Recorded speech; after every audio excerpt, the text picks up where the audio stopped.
Pollution है, गंदगी है, कई नाले जो है यमुना में गिरते हैं, कितना प्रभाव पड़ता होगा उनके ऊपर?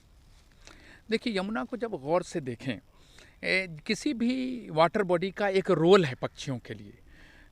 कुछ खाने की जगह देता है, कुछ रुकने की जगह देता है, कुछ रहने की जगह देता है।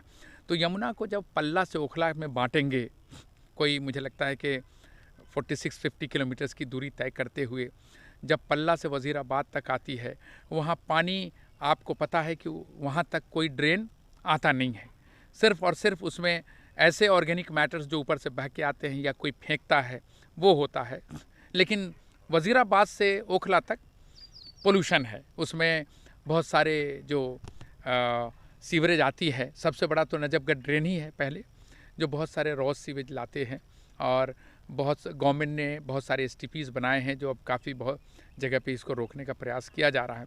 इसमें सच्चाई है कि कुछ पक्षी जैसे आप देख रहे हैं वो उसको रिवर गल्स नज़र आते हैं। दोज रिवर गल्स इसलिए यहाँ पर आते हैं क्योंकि वो जो पोल्यूटेड पोर्शन है उसमें उनको स्केवेंजिंग के लिए मटेरियल मिल जाता है, तो स्केवेंजर की तरह वहाँ खूब नज़र आते हैं सफ़ेद वाले। और इसीलिए वो आप देखेंगे कि बहुत बहुत मात्रा में वो पक्षी पूरे यमुना में वज़ीराबाद से ओखला तक नज़र आते हैं।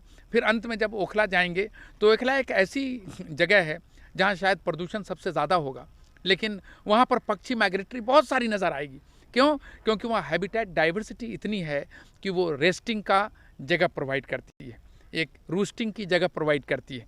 तो इस तरह से खाना रहना दोनों ही यमुना में मिल जाता है। तो जहाँ पे अच्छी जगह है वहाँ खाने का भोजन मिलता है, जहाँ थोड़े पोल्यूटेड स्ट्रेच हैं वहाँ रहने की जगह मिलती है। सर, अगर बात करें यमुना कोई पॉल्यूशन को लेकर, तो क्या सरकार की तरफ से या केंद्र सरकारों की पार्क डेवलप किया जाए और जो राजधानी दिल्ली की यमुना है उस पर लोगों को एक बहुत ही अनुभव हो कि एक तो पीने की समस्या जो राजधानी दिल्ली की पानी की है वो ख़त्म हो सके।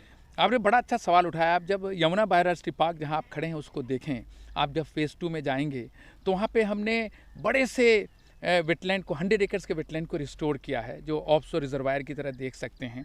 अगर पूरे यमुना में ऑल एक्रॉस गढ़ीमांडू की जगह है या पल्ला से वज़ीराबाद की जगह है जहाँ फ्लड प्लेन बहुत चौड़े हैं, बहुत बड़े हैं, वाइड है, वहाँ पे अगर आप इस तरह के वाटर बॉडी बनाते हैं तो बाढ़ के पानी को वो संरक्षित कर सकता है। और इसमें दो राय नहीं कि पीने के पानी को मुहैया कराने में वो मदद कर सकता है, बल्कि यमुना को भी वो प्रभावित करेगा और लीन पीरियड में सब सॉइल एक्यूफर से यमुना को जीवित करने का सहारा बनेगा। इसको देखते हुए, यमुना बायोस्फीयर पार्क को देखते हुए और डीडीए के नीला हौज के सफलता को देखते हुए माननीय एनजीटी ने ऑलरेडी अपने कई जजमेंट में बताया है कि अगर पूरे देश के नदियों के पुनर्स्थापना के लिए, रेस्टोरेशन के लिए बायोस्फीयर पार्क मॉडल को लगाना बहुत आवश्यक है। सर, एक क्वेश्चन करूँगा। करोड़ों रुपए से ऊपर खर्च हो चुका है, यमुना वैसे ही बदस्तूर गंदी है, क्या कारण है, क्यों नहीं सरकारें इस ओर ध्यान दे पा रही? आप अपनी तरफ से सरकार को क्या सुझाव देना है? ये एक सुंदर उदाहरण है जो कहता है कि अगर ऐसे park all along the flood plain अगर बहुत सारे बने तो सिर्फ फ्लड प्लेन का ही रिस्टोरेशन नहीं होगा, बल्कि यमुना नदी भी सुधर जाएगी।